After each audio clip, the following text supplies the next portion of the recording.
जय हिंद दोस्तों, मैं हूं आरजे अक्षय और आप देख रहे हैं जियोपॉलिटिक्स बाय आरजे अक्षय।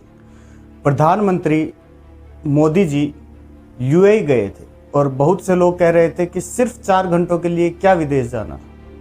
लेकिन दोस्तों, इन 4 घंटों में भारत को जो मिला है वो आने वाले कई सालों तक भारत की ऊर्जा सुरक्षा, रक्षा शक्ति, टेक्नोलॉजी और अर्थव्यवस्था को मजबूत करने वाला है।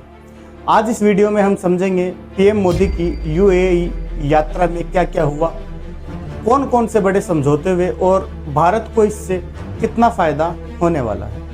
यूएई ने पीएम मोदी का भव्य स्वागत किया। दोस्तों, जब पीएम मोदी का विमान एयर इंडिया 1 यूएई पहुंचा तो उसे एस्कॉर्ट करने के लिए यूएई के F-16 फाइटर जेट्स आए और सबसे बड़ी बात है कि पीएम मोदी को रिसीव करने खुद यूएई के राष्ट्रपति शेख मोहम्मद बिन जायद अल नहयान खुद पहुंचे। यह कोई छोटी बात नहीं है दोस्तों, क्योंकि आमतौर पर किसी देश के प्रधानमंत्री को रिसीव करने मंत्री या वरिष्ठ अधिकारी आते हैं, लेकिन जब खुद राष्ट्रपति रिसीव करने आए तो यह दिखाता है कि दोनों देशों के रिश्ते कितने मजबूत हैं। और यही कारण है कि भारत और यूएई की दोस्ती आज नई ऊंचाइयों पर पहुंच चुकी है। यह यात्रा ऐसे समय में हुई जब पूरा वेस्ट एशिया तनाव से गुजर रहा है। इजराइल, यूएस, ईरान संघर्ष के कारण पूरे गल्फ क्षेत्र में अस्थिरता बढ़ी हुई है।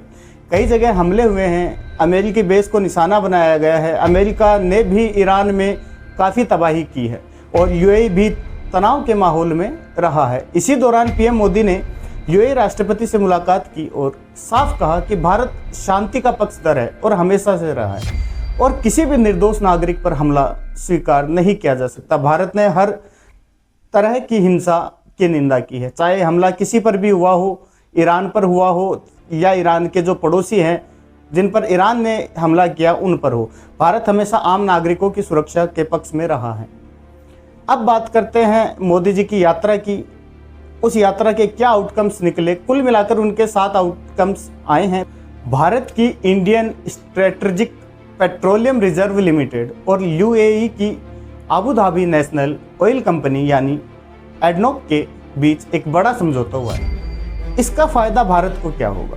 भारत की एनर्जी सिक्योरिटी मजबूत होगी, तेल और गैस की सप्लाई लगातार बनी रहेगी और भारत अपने स्ट्रेटेजिक पेट्रोलियम रिजर्व को बढ़ा पाएगा। एलएनजी और एलपीजी स्टोरेज क्षमता को भी बढ़ाया जाएगा। 40 से 70% तक इसको बढ़ाने की बात है। दोस्तों, आज की दुनिया में जिसके पास ऊर्जा सुरक्षा है उसी की अर्थव्यवस्था मजबूत रहती है। भारत और यूएई के बीच में एलपीजी यानी लिक्विफाइड पेट्रोलियम गैस की सप्लाई को लेकर एक बड़ा समझौता हुआ है।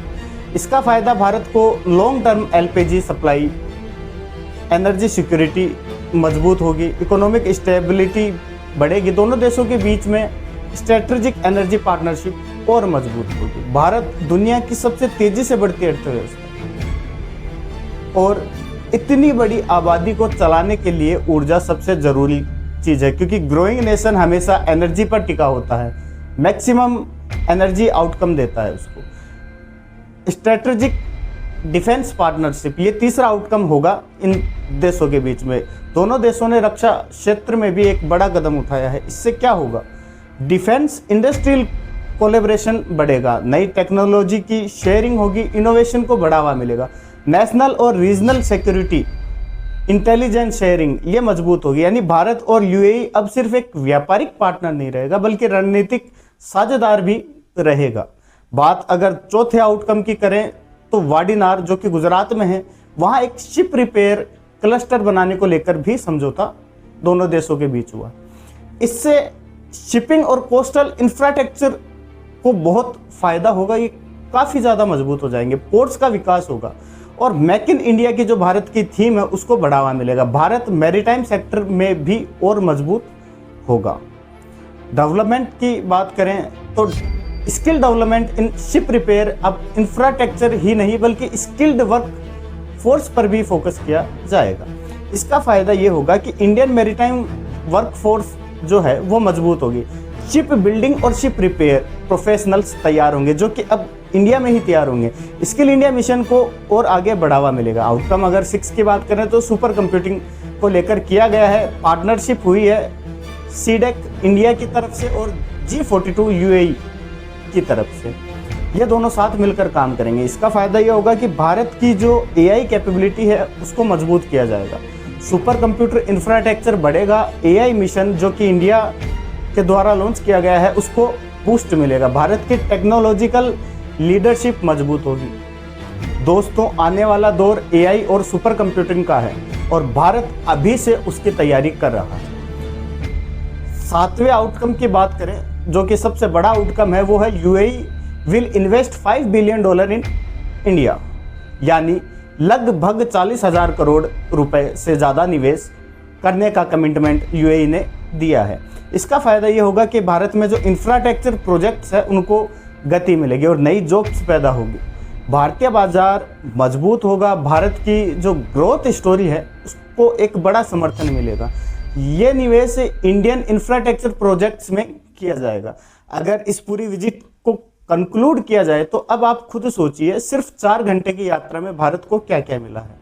भारत को एनर्जी सिक्योरिटी मिली है, डिफेंस पार्टनरशिप मिली है, AI कोलैबोरेशन मिला है, इंफ्रास्ट्रक्चर इन्वेस्टमेंट मिला है और रोजगार भी कहीं ना कहीं और पैदा होंगे।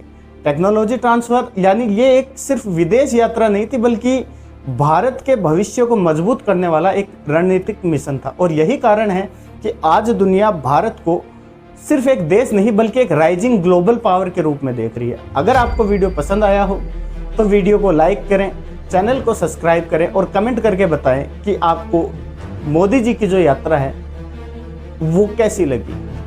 क्या भारत और UAE की दोस्ती आने वाले समय में चीन और पाकिस्तान की टेंशन बढ़ाने वाली है? कमेंट करके ज़रूर बताएं। जय हिंद, जय भारत।